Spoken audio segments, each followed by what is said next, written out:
दिल्ली के पुराने इलाके दरियागंज की एक गली में हर सुबह एक पुराना तवा सुलगता था। तवे पर जब पराठा सिकता तो पूरी गली में खुशबू फैल जाती थी। वो खुशबू किसी होटल से नहीं बल्कि वो खुशबू आती थी कमला दीदी के ठेले से। लोग उसे प्यार से बुलाते थे पराठे चटनी वाली। उसकी हरी चटनी का स्वाद ऐसा था कि लोग महंगे रेस्टोरेंट छोड़कर वहीं आ जाते थे। पर कमला की जिंदगी पराठों से ज्यादा तपती थी। एक रोज सुबह के 5 बजे झुग्गी की दीवारों से धुआं उठ रहा था। कमला एक हाथ से बेलन चलाती, दूसरे हाथ से अपनी बेटी गुड्डी को जगाती। गुड्डी बेटा उठ जा, स्कूल नहीं जाएगी क्या? माँ जरा और सोने दो ना। नहीं बिटिया, जिस दिन तू सो गई ना उसी दिन तेरे सपने भी सो जाएंगे। उठ जा मेरी लाडो, अब तू ही तो मेरी आखिरी उम्मीद है। अपनी माँ की बात सुनकर उसकी आंख खुल जाती है। फिर हाथ मुंह धोकर वो उसके बालों में तेल लगाती है। चल अब जल्दी से तैयार हो जा, फिर मैं तुझे स्कूल छोड़ते हुए काम पर निकल जाऊंगी। 8 साल की गुड्डी अपनी माँ की बात सुनकर स्कूल के लिए तैयार हो जाती है। ये ले अपना टिफिन रख ले। क्या दिया है माँ? पराठा और चटनी। मुझे बहुत पसंद है माँ। अब वो अपने पुराने से ठेले पर एक तरफ थोड़ा सा सामान रखकर और एक तरफ गुड्डी को बिठाकर स्कूल तक छोड़ने जाती है। झोपड़ी से घर तक का सफर वो आधे घंटे में तय कर लेती है। अच्छा गुड्डी, खूब मन लगाकर पढ़ाई करना। माँ वो हाँ बोल ना गुड्डी, क्या हुआ रे? तू उदास क्यों हो गई? वो मैडम कल फीस भरने के लिए कह रही थी। चिंता मत कर गुड्डी, मैं कुछ न कुछ करके 1-2 दिन में फीस भर दूंगी तेरे। घबराई हुई सी गुड्डी स्कूल के अंदर चली जाती है और कमला अपनी थैली लेकर सड़क की ओर चल पड़ती है। फिर कुछ देर बाद ही वो सड़क किनारे पहुंचती है। पुराना तवा, टीन की बाल्टी में आटा और 2 छोटे डिब्बे, एक में हरी चटनी दूसरे में लाल। चल कमला, आज थोड़ी ज्यादा बिक्री हो जाए तो गुड्डी की फीस भर दूंगी। अब कमला अपना ठेला लगा लेती है। कुछ देर बाद उसके पास से गुजरता एक रिक्शे वाला आवाज देता है, कमला दीदी आज क्या बनी चटनी? हरी धनिया पुदीना वाली, राजू जो तुझे बड़ी पसंद है। तो 2 पराठे दे दो दीदी, पेट तो आज तेरा ही पराठा भरेगा। अब कमला पराठा सेकती है। तवे पर घी की सौंधी खुशबू और चटनी की महक से गली महक उठती है और धीरे धीरे कर लोग उसके पास आने लगे, जिससे उसे थोड़ी सी कमाई होने लगी। ऐसे ही उसे सुबह से शाम हो जाती है। चलो शुक्र है, कम से कम गुड्डी की फीस भरने लायक पैसे तो जमा हो गए। अब कल ही स्कूल जाकर उसकी फीस भर दूंगी। सारा दिन पराठा सेकते सेकते खड़े खड़े कमला थक गई थी। शाम को थकी हारी वो घर लौट आती है, जहाँ गुड्डी किताब लेकर घर में चुपचाप पढ़ाई कर रही थी। मेरी बच्ची, पढ़ खूब पढ़ और पढ़ लिख कर खूब बड़ा बन और अपनी इस गरीब माँ का नाम रोशन कर। चल अब मैं खिचड़ी बना देती हूँ, आज दोनों वही खाकर सो जाएंगे। तू खा तो लेगी ना बिटिया खिचड़ी? मेरी माँ के हाथों में कमाल का जादू है, जो भी बनाती है स्वादिष्ट ही बनाती है। मैं खा लूंगी माँ। ऐसे ही समय बीतता है। रोज का उनका यही नियम था कि गुड्डी को स्कूल छोड़ने के बाद कमला अपने काम पर चली जाती। वो दिन रात मेहनत करती थी। कमला, तू दिन रात मेहनत करती है पर अब भी झुग्गी में क्यों रहती है? कहाँ जाऊं बहन, जो थोड़ी बहुत पैसे कमाती हूँ मैं, वो अपनी बेटी के भविष्य के लिए जोड़ कर रखती हूँ कि उसके काम आ जाए। जब किशोर जी थे तो सब कुछ था, वो जितना भी कमाते थे उसी में हम दोनों को खुश रखते थे। तो फिर भाई साहब को हुआ क्या था? वो मिल में काम करते थे, फिर एक दिन मशीन में फंस कर गया कि फिर लौटा ही नहीं। उसके जाने के बाद ये ठेला ही मेरा घर बन गया और गुड्डी मेरी जिंदगी। अब तो उसी को पढ़ा लिखा कर कुछ बनाना है। पर तू बड़ी हिम्मत वाली है रे कमला, इतना सब होने के बाद भी तू हिम्मत नहीं हारी। अब गरीब की हिम्मत ही उसकी पूंजी होती है, रोकर तो पेट नहीं भरता, थोड़ी हिम्मत तो रखनी पड़ती है। इसी तरह कमला अपनी बेटी के साथ दिन काट रही थी। फिर एक दिन शाम को जब कमला दुकान समेट रही थी, तभी इलाके का ठेकेदार रंजीत वहाँ आ गया। अरे ओ कमला, ये ठेला यहाँ किससे पूछ कर लगाया? ये जगह मेरी। भाई मैं तो यहाँ सालों से बैठती हूँ, किसी को कोई तकलीफ नहीं दी। मुझे दी है, अब से रोज 20 रुपए लगेंगे बैठ की, क्या समझी? खाली पीली तू ही पैसे कमाएगी, मैं कुछ न कमाऊं क्या? 20 रुपए, वो भी रोज? हाँ वरना ठेला उठवा दूंगा तेरा, समझी? ऐसा कहकर वो वहाँ से चला गया और कमला की आंखों से आंसू गिरते हैं। हे भगवान, गरीब को चैन से 2 रोटी भी नहीं खाने देगा कोई। मेरी बेटी का क्या होगा। उस रोज कमला को यही चिंता सताती रही। फिर शाम को वो घर पहुंची तो चुपचाप बैठी हुई थी। अपनी माँ को यूं उदास देख गुड्डी ने पूछा, आज तू इतनी चुप क्यों है? कुछ नहीं बेटा, बस थक गई हूँ।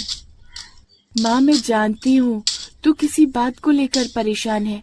देख लेना माँ, एक दिन मैं बड़ी होकर तेरे लिए दुकान खोलूंगी, ठेला नहीं। और जब मैं खूब कमाने लगूंगी ना तो तुझे कोई काम नहीं करने दूंगी। तू बस आराम करना, हार मत मानना माँ। ये सुनकर कमला की आंखें भर आती हैं। तेरी बातों में ही मेरी ताकत है मेरी बच्ची। अगली सुबह वो ठेला लेकर काम पर चली गई। लेकिन कुछ देर बाद, अरे ये मौसम अचानक से इतना खराब क्यों हो गया? तभी आती तेज बारिश से थोड़ा सा पानी उसकी चटनी में भी गिर गया। बारिश होती देख ग्राहक भी वहाँ से भागने लगे। अरे भाई साहब, कहाँ जा रहे हैं आप? अब इतनी बारिश में कौन खाएगा तुम्हारे चटनी पराठे? फिर तेज आंधी तूफान भी आने लगता है और तेज आंधी तूफान की वजह से तबाह हो जाता है। साथ ही चटनी के डब्बे भी बह जाते हैं। अरे मेरे भगवान, ये क्या कर दिया तूने? तभी वहाँ से गुजरता एक नौजवान अर्जुन, जो कि एक सोशल वर्कर होता है। अरे ये क्या हुआ? कुछ नहीं बेटा, बारिश मेरा रोजी रोटी का गुजारा ले गई। आप चिंता मत करो, मैं कुछ करता हूँ। कमला बारिश में हो रही होती है। आसपास उसका सारा सामान बिखरा हुआ होता है, जिन्हें वो समेटने की कोशिश कर रही होती है। फिर अर्जुन फोटो खींचकर सोशल मीडिया पर डाल देता है। एक माँ की रसोई बारिश में बह गई, पर उसका हौसला नहीं। बारिश के थमने के कुछ देर बाद ही उसके ठेले पर लोगों की भीड़ लग जाती है। कई लोग दान करने आते हैं। कोई तवा लाता है, कोई डिब्बा, कोई पैसे और भी बहुत कुछ। ये सब क्या हो रहा है बेटा? आपकी कहानी वायरल हो गई, लोग आपकी मेहनत को सलाम कर रहे हैं। भगवान सबको तेरे जैसा बेटा दे, तू हमेशा खुश रहे। फिर कुछ ही हफ्तों में अर्जुन की मदद से कमला को एक छोटा सा दुकान का कोना मिल जाता है, जिसका नाम रखा जाता है गरीब चटनी पराठे वाली। देखा गुड्डी, अब ठेला नहीं दुकान है हमारी। अब तू सबसे बड़ी रसोई वाली बन जाएगी माँ। और अब कोई रंजीत तुम्हारा तवा नहीं पलटेगा। और ये सब तुम्हारे कारण हो पाया है अर्जुन, तुम्हारा बहुत बहुत शुक्रिया। कमला कमाल की चटनी बनाती थी। उसकी बनाई हुई चटनी सबको बड़ी पसंद आती थी। फिर धीरे धीरे कमला की दुकान मशहूर हो जाती है और टीवी चैनल वाले इंटरव्यू लेने आते हैं। कमला जी, इतने सालों से मेहनत का राज क्या है? राज बस इतना है, भूख चाहे पेट की हो या इज्जत की, दोनों का इलाज मेहनत है। मैंने आटा बेलते बेलते सीखा है कि गरीब को कोई नहीं उठाता, उसे खुद उठना पड़ता है। अब कमला का जीवन बदलने लगता है। अब उसके ग्राहक बढ़ने लगते हैं, जिससे उसकी आमदनी ठीक ठाक होने लगती है। फिर 5 साल बाद गुड्डी अब एक बड़ी शेफ बन चुकी है, एक बड़े होटल में काम करती है। अब गुड्डी भी अच्छे पैसे कमाने लगती है और कुछ समय बाद वो भी अपनी माँ के साथ बिजनेस को और आगे बढ़ाती है और एक बड़ा सा रेस्टोरेंट खोल लेती है। और अब वो खुद का बड़ा सा घर बना लेती है, साथ ही बड़ी गाड़ी भी खरीद लेती है, जिसमें बिठाकर गुड्डी अपनी माँ को सैर करवाती है।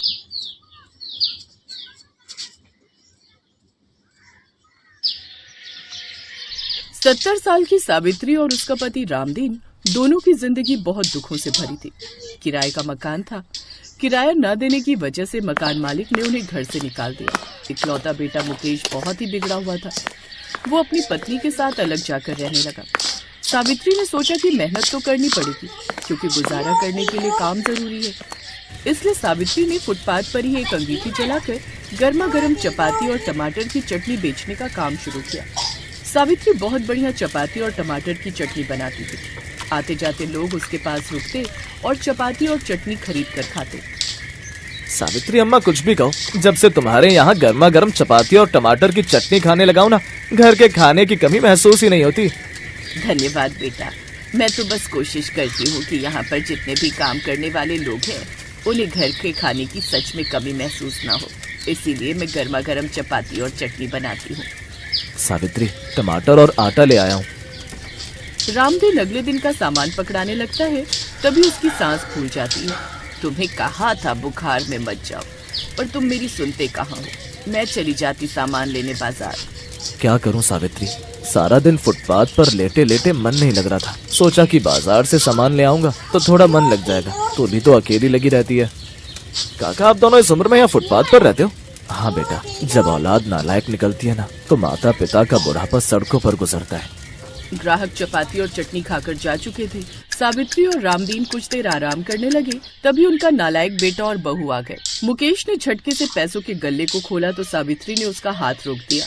क्या कर रहा है मुकेश? छोड़ पैसे, मैं तुझे आज पैसे नहीं ले जाने दूंगी।